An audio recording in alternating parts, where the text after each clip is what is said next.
Southwest is my family, and you just want to do everything that you can do to not just make sure we survive this, but that we thrive on the other side.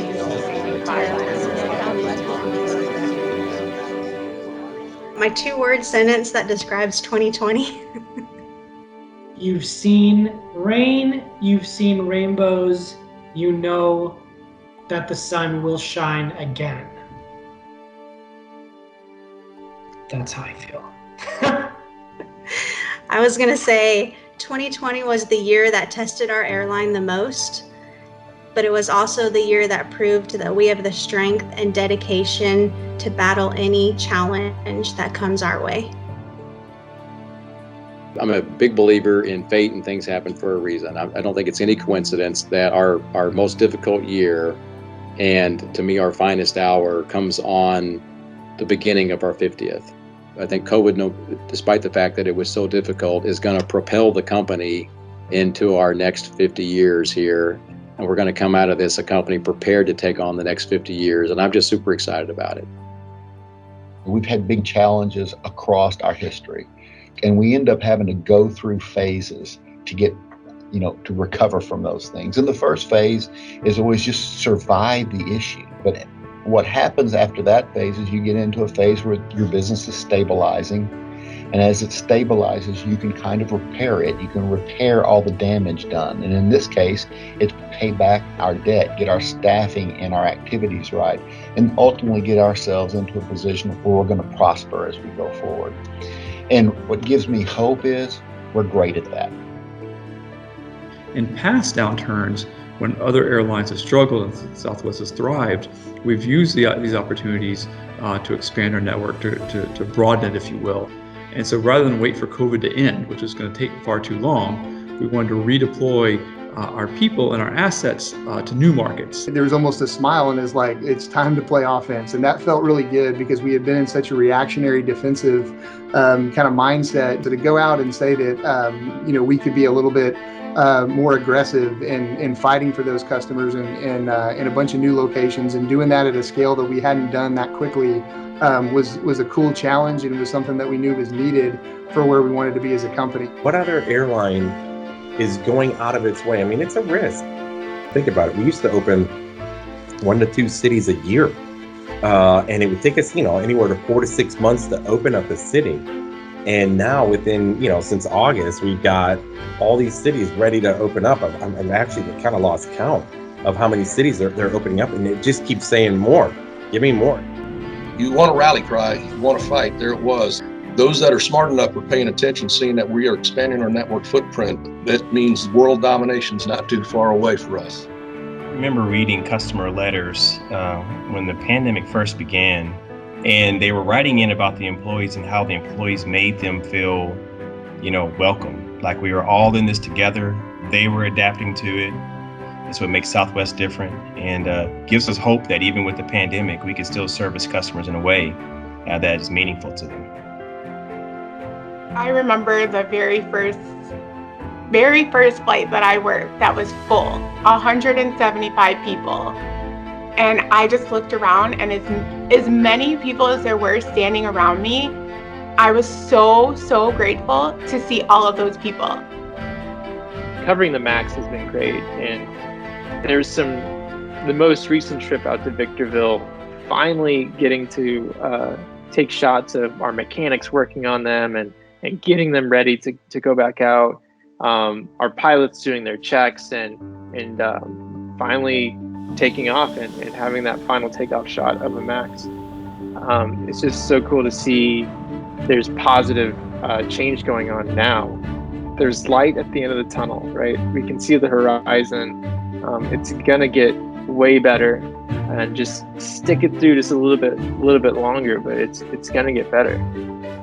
We were able to still connect in a number of ways with the communities that we serve, and even though we didn't necessarily have the financial means. I mean, we're an airline, so one of the best things we can do is get people to where they need to go.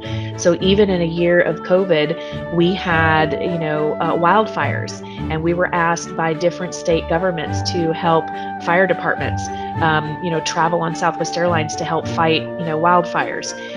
We were able to take snack items that we would have normally provisioned an aircraft with, and because we weren't flying our full flight schedule, we were able to take those and donate those to food banks around the country. So we got creative, and we still found ways to make outreach to our various communities and, still be able to share that Southwest heart, even though it wasn't necessarily about writing a check.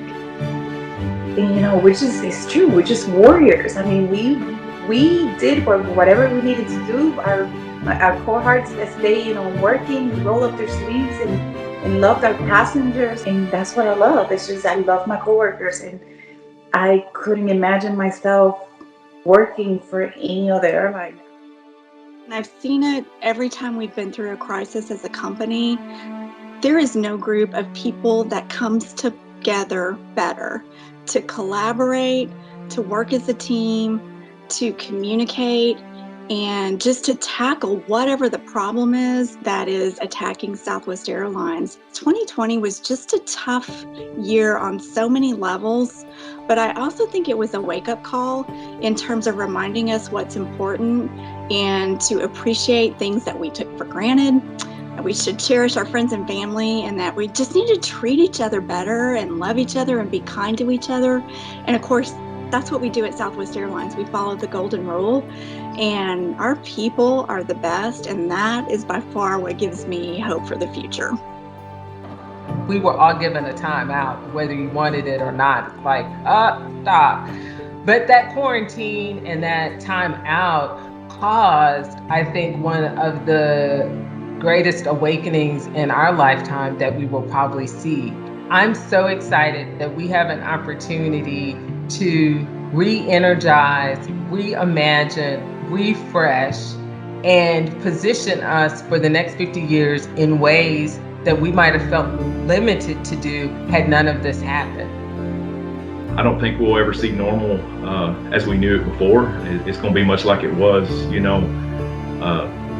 the normal after 9/11 and how you travel. So I think this is going to be a new normal. Don't know yet what that's going to look like, but I feel this is really going to define what we look like for the next 10 or 15, 20 years.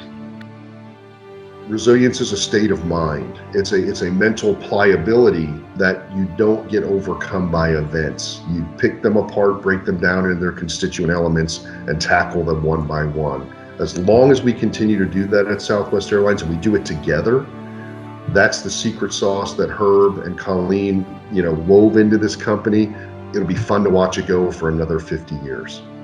There are times when I come back to my office, I just kind of sit down and think and just reflect on where we are. And I really do think we're in a strong space, we're in a strong position. And I had this thought several times over the past year, but I think Herb would be very proud of us. And I know I'm very proud of you. And so thanks for what you're doing. 2021 is going to be a huge year. The MAX, bringing back profitability and not having any pay cuts or furloughs. So I think that right there is the trifecta that shows that we are ready to be the #1 airline in the world. Ironically, we're celebrating our 50th year this year. And we all know that Southwest is by far the most successful airline in history. I am hopeful because it is our people. It is their resilience. It is their civility. They're champs. And they are lion-hearted, and really bring this symbol to life, and especially at a time like this. You look at all of our competitive strengths, and then you layer on our people, and it makes us seemingly invincible. Understanding very quickly that no person and no company is ever truly invincible. But I tell you what, I think we're about as close as you're going to get to it, and it's because of our people.